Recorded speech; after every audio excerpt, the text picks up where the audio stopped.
মায়াবতী, আমি পাগল হইছিলাম তোমার মায়ায়, আর তুমি পাগল হইলা অন্য পুরুষের ছোঁয়ায়।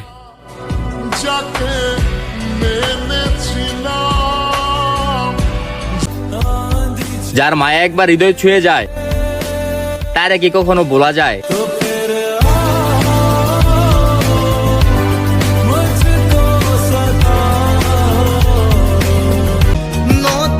তারপর আমি হাসতে হাসতে তারও ছেড়ে দিছি, যারে কানতে কানতে আল্লাহর কাছে যাইছি।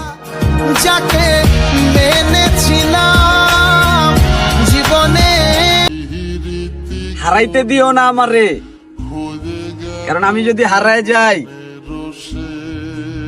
তুমি আমার অভাবেই মরবে। অল্প বয়সে পিরিত